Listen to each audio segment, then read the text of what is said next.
آج منگل کے دن دولت کا خاص وظیفہ قل هو اللہ احد یہ پڑھتے ہی گھر میں اتنا پیسہ آئے گا، ہر رشتہ دار آپ کے آگے پیچھے گھومے گا۔ بسم اللہ الرحمن الرحیم۔ میرے دوستوں، میرے بزرگوں اور میرے بھائیوں، آپ لوگ یہ وظیفہ لازمی کر لینا، آپ لوگوں کو بے حد فائدہ ہوگا۔ آج کا وظیفہ سورۃ اخلاص اور اللہ تعالیٰ کے بابرکت ناموں کی ایک تسبیح کا وظیفہ ہے، جسے کرنے سے رزق اور دولت کے تمام مسائل حل ہو جائیں گے انشاءاللہ۔ یہ بہت ہی طاقتور تسبیح ہے جسے آپ نے منگل کے دن کسی بھی وقت پڑھنا ہے۔ کسی راکی نے ایک روایت کا ذکر کیا ہے کہ نبی مکرم صلی اللہ علیہ وآلہ وسلم ایک اسم اعظم کے ذریعے دعا مانگ رہے تھے۔ سیدہ عائشہ رضی اللہ عنہا کے پوچھنے پر انہیں نہیں بتلایا اور مذاقن کہا کہ تم اس کے ذریعے دنیا مانگو گی۔ سیدہ امی عائشہ رضی اللہ عنہما نے رونا شروع کر دیا اور دعا مانگنے لگ گئی۔ نبی مکرم صلی اللہ علیہ وسلم کے پوچھنے پر بتلایا کہ میں رو رہی ہوں، یا اللہ،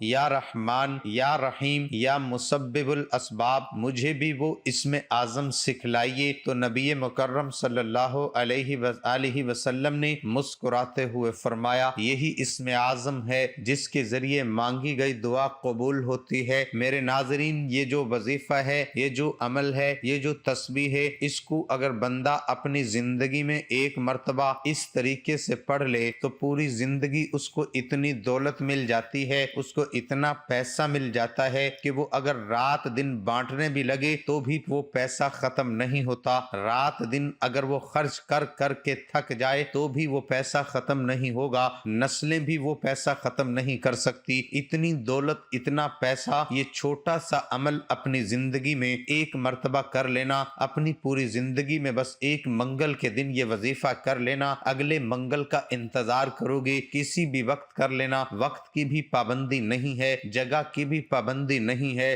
لیکن آپ لوگوں کو اللہ پاک کی ذات پر یقین کرتے ہوئے وظیفہ کرنا ہے۔ اللہ تعالیٰ پر یقین حضرت ابراہیم علیہ السلام جیسا ہونا چاہیے، جن کے توکل کے ذریعے آگ ٹھنڈی کر دی گئی۔ اللہ پر توکل حضرت موسیٰ علیہ السلام جیسا ہونا چاہیے، جو دریا میں بھی راستہ بنوا دیتا ہے۔ اللہ پر توکل یوسف علیہ السلام کو یعقوب علیہ السلام سے ملوا دیتا ہے۔ اللہ پر توکل تو شدید طوفان میں بھی کشتی نوح پار لگا دیتا ہے۔ تو کیا ہم اپنے رب پر توکل نہیں کریں گے جو ناممکن کو ممکن کرنے کی قدرت رکھتا ہے؟ اللہ تعالیٰ پر یقین کرنے والے کبھی بھی زندگی کی مشکلات سے گھبرایا نہیں کرتے، زندگی میں چھائے ہوئے غموں کے بادلوں سے پریشان نہیں ہوا کرتے، کیونکہ ان کا یقین واحد و یکتا رب پر ہوتا ہے۔ جہاں بڑی سے بڑی مشکل بھی آسان ہو جایا کرتی ہے، غموں کے چھائے ہوئے بادل خوشیوں کی کرنوں میں بدل جایا کرتے ہیں۔ جب دل اللہ کی رضا پر راضی رہنے اور شکر کرنے کی عادت ڈال لے تو سکون مقدر بن جاتا ہے۔ جن کا بھروسہ اللہ پر ہو ان کی منزل فلاح و کامیابی ہے۔ آپ لوگوں کو کوئی وظائف بتاتے ہیں تو کمنٹ کرتے ہیں کہ آپ جو ہے وہ غلط بتا رہے ہیں، صحیح نہیں بتلا رہے، دل میں پہلے سے ہی وسوسے ہیں آپ لوگوں کے، ابھی ویڈیو دیکھتے نہیں اور وسوسے دل میں آ جاتے ہیں، تو ایسے کیسے وظائف اثر کریں گے؟ تو اللہ پاک کی ذات پر یقین رکھیں، اللہ پاک کی ذات پر بھروسہ کرتے ہوئے آپ لوگ جب وظیفہ پڑھیں تو آپ کو یہ یقین ہونا چاہیے میں یہ وظیفہ پڑھ رہا ہوں، مجھے ضرور فائدہ ہوگا۔ پھر آپ دیکھیں، آپ پہلے ہی دل میں پتہ نہیں کیا سوچ لیتے ہیں کہ کیا ہوگا کیا نہیں ہوگا۔ آپ جیسے کوئی بڑی انویسٹمنٹ کر رہے ہوں، آپ کو کوئی پیسہ تو نہیں لگا رہے، آپ جو ہے وہ اللہ پاک کے وظائف پڑھ رہے ہیں، تو آپ لوگ جو ہے اللہ پاک پر یقین کیا کریں، بھروسہ کیا کریں کہ مجھے ضرور فائدہ ہوگا۔ تو مجھے دیکھیے آپ لوگوں کو کتنا فائدہ ہوتا ہے۔ حدیث، اگر تم اللہ پر ویسے بھروسہ کرتے ہوتے جیسا کہ بھروسہ کرنے کا حق ہے تو تمہیں ایسے رزق دیا جائے جیسے پرندوں کو رزق دیا جاتا ہے۔ تم بس اللہ پر یقین رکھو، وہ راستے پہلے ہی بنا دیتا ہے۔ درود پاک کا سفر ملتا ہی اس کو ہے جو دیر ہو رہی ہے، وہ اللہ کی خیر بھی تو ہو سکتی ہے۔ ہے جب انسان اپنے رب پر اس قدر بھروسہ کر لیتا ہے کہ اس کے علاوہ کوئی بھی اس کی ضرورت پوری کرنے والا نہیں، تو اللہ بھی اپنے بندے کو مایوس نہیں لوٹاتا۔ اللہ پر یقین کا سفر بے حد حسین ہوتا ہے۔ جو اس راہ کے مسافر بن جاتے ہیں کامیابی ان کا مقدر بن جاتی ہے۔ اللہ پر توکل اور اس کی ذات پر یقین کا سفر در حقیقت دکھوں بری زندگی سے پرسکون زندگی کا سفر ہوتا ہے۔ اللہ پر یقین کرنے والوں کو سکون قلب کی نعمت میسر ہوتی ہے، کیونکہ ان کا یقین ایسی ہستی پر ہوتا ہے جو اس پوری دنیا کا بادشاہ اور پانہار ہے، جو انسانوں، حیوان، فضا میں اڑنے والے پرندے، زمین پر بہتے ہوئے دریاؤ، سمندر، بہتے ہوئے پانی میں تیرتی ہوئی رنگ برنگی مچھلیوں، حتیٰ کہ اس زمین پر چلتی ہوئی چھوٹی سی چیونٹی کا بھی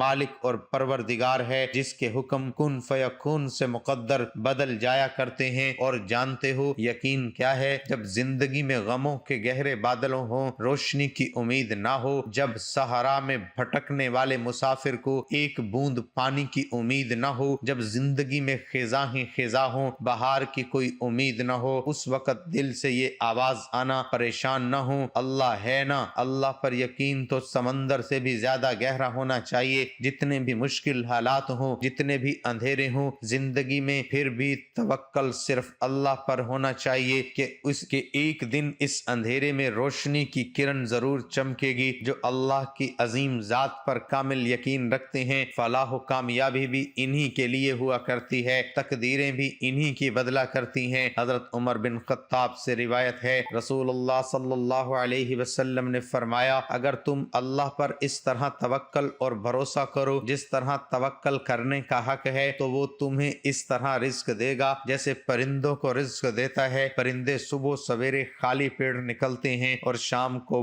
بھرے پیٹ واپس آتے ہیں۔ میرے ناظرین، یہ وظیفہ چلتے پھرتے پڑھ لیں۔ پڑھنا کس طریقے سے ہے؟ رزق اور دولت کا اگر آپ لوگوں کو شدید مسئلہ ہے، شدید آپ لوگ پریشان ہیں رزق اور دولت کی وجہ سے، تو میرے ناظرین آپ لوگ اس ویڈیو کو آخر تک دیکھیے گا۔ یہ ویڈیو آپ کی زندگی بدل کر رکھ دے گی۔ آپ کی جو ہے وہ مالی حالات اتنے بہتر ہو جائیں گے، اتنے بہتر ہو جائیں گے کہ آپ آج قرضوں میں ڈوبے ہوئے ہو، قرضوں کی وجہ سے پریشان ہو، تو سب معاملات حل ہو جائیں گے انشاءاللہ۔ کئی میرے دوست، میرے بھائی، میری بہنیں کمنٹ کرتی ہیں کہ ہم قرضوں میں ڈوبے ہوئے ہیں، تو میرے ناظرین آپ لوگ یہ وظیفہ لازمی پڑھ لیجئے گا۔ اور میرے ناظرین یہ وظیفہ اگر آپ جاب کے لیے پریشان ہیں، جاب آپ کو نہیں مل رہی، تو جاب کے لیے سب سے بہترین وظیفہ ہے۔ یہ وظیفہ کرنے سے آپ کو فوراً نوکری مل جائے گی۔ اگر کاروبار آپ کا ڈاؤن ہو چکا ہے، کاروبار آپ کو اگر لگتا ہے کہ میرا ہی کاروبار کم ہے، میرے آگے پیچھے جو دوسرے لوگ ہیں ان کا کام چل رہا ہے، بہت بہتر چل رہا ہے، میرے ہی رزق پہ بندش ہے، میرے ہی رزق پہ نظر ہے، تو میرے ناظرین یہ وظیفہ آپ کو کر لینا ہے۔ آپ دکان پر اگر بیٹھے ہوئے ہیں تو بھی اللہ پاک کی ذات پر یقین کرتے ہوئے یہ وظیفہ پڑھ لینا۔ گھر میں ہیں تو گھر میں پڑھ لیں۔ آپ یہ وظیفہ پڑھ کے فوری طور پر معجزہ دیکھ لینا، فوری طور پر آپ کا کاروبار بھی بہتر ہوگا، آپ کے گھر میں پیسہ بھی آنا شروع ہوگا، آپ کی جیب بھی بھرنا شروع ہوگی، کاروبار میں ترقی بھی ملے گی۔ اور آپ کو اگر بالفرض کوئی بڑی رقم کی فوری ضرورت پڑ جاتی ہے تو بھی آپ یہ وظیفہ لازمی پڑھ لینا۔ بڑی سے بڑی آپ کو رقم چاہیے ہوگی تو اللہ پاک آپ کو ضرور دے گا۔ میرے ناظرین سب سے پہلے آپ یہ وظیفہ جب پڑھنے لگیں تو درود پاک پڑھ لینا۔ درود پاک جو ہے وہ 3 مرتبہ یا 7 مرتبہ یا 11 مرتبہ درود پاک پڑھ کے اس کے بعد فوراً سے 1 مرتبہ، میرے بزرگوں، میرے بھائیوں، میری بہنوں بڑی توجہ سے دیکھیے، آپ لوگوں کے لیے، آپ کے مسائل کو حل کرنے کے لیے، آپ لوگوں کے لیے ہی یہ ویڈیو بنائی گئی ہے، تو اس ویڈیو کو بالکل سکپ نہ کریں، ورنہ کمنٹ کرتے رہیں گے کہ وظیفہ سمجھ میں نہیں آ رہا۔ تو ہر چیز آپ کو اس ویڈیو میں بتائی جائے گی۔ آپ سے بہت زیادہ گزارش کرتا ہوں کہ آخر تک لازمی جو ہے وہ ویڈیو دیکھیے۔ درود پاک 3 مرتبہ، 7 مرتبہ یا 11 مرتبہ سب سے پہلے پڑھ لینا۔ ثواب کے طور پر 1 مرتبہ میرے ساتھ بھی پڑھ لیں، اللہم صلی علی محمد وعلی آل محمد کما صلیت علی ابراہیم وعلی آل ابراہیم انک حمید مجید، اللہم بارک علی محمد وعلى آل محمد كما باركت على إبراهيم وعلى آل إبراهيم إنك حميد مجید۔ اور اس کے بعد آپ کو فوراً سے ایک مرتبہ سورۃ کوثر پڑھ لینی ہے، انا اعطیناک الکوثر فصل لربک وانحر ان شانئک هو الابتر۔ ایک ہی مرتبہ آپ لوگ سورۃ کوثر پڑھ لیں اور ایک دفعہ سورۃ اخلاص پڑھ لیں، قل هو اللہ احد اللہ الصمد لم یلد ولم یولد ولم یکن له کفوا احد۔ ایک مرتبہ سورۃ اخلاص جب پڑھ لیں اس کے بعد یا اللہ یا اللہ یا اللہ 11 مرتبہ یا اللہ پڑھ لیں، اس کے فوراً بعد یا رحمانو یا رحمانو یا رحمانو 11 مرتبہ ہی پڑھ لیں، اس کے بعد فوراً سے یا رحیمو یا رحیمو 11 مرتبہ یا رحیمو پڑھنے کے بعد آپ لوگوں کو فوراً سے ایک مرتبہ پڑھیں لا حول ولا قوت الا باللہ، اسی طرح دوسری مرتبہ پڑھیں، اسی طرح تیسری مرتبہ پڑھ کے 3 مرتبہ لا حول ولا قوت الا باللہ، اتنا ہی پڑھ کے سورۃ اخلاص 7 بار پڑھ لیں۔ اس کے بعد آپ لوگوں کو درود پاک جو شروع میں پڑھا تھا 3 مرتبہ یا 7 مرتبہ یا 11 مرتبہ، جتنی مرتبہ جو درود پاک پڑھا تھا اتنی ہی مرتبہ آخر میں وہی درود پاک پڑھنے کے بعد اللہ پاک سے دعا ضرور مانگیے گا۔ کاروبار پر اگر آپ کو لگتا ہے کہ بندش نظر ہے، کوئی رکاوٹ ہے تو اس کے لیے دعا مانگیے گا، قرضوں میں ڈوبے ہوئے ہو تو اس کے لیے دعا مانگیے گا، جو بھی آپ کا مسئلہ ہو، جو بھی حاجت ہو، اس کے لیے دعا ضرور مانگیے گا، اللہ پاک ضرور کرم فرمائے گا۔ ویڈیو کو لائک اور شیئر کر دیجئے گا اور مجھے اپنی دعاؤں میں یاد رکھیے گا۔ ناظرین، اللہ تعالیٰ کے 99 ناموں میں سے کوئی ایک نام لکھ کر کمنٹ باکس میں ضرور شیئر کریں۔ اللہ تعالیٰ ہم سب کا حامی و ناصر ہو، آمین۔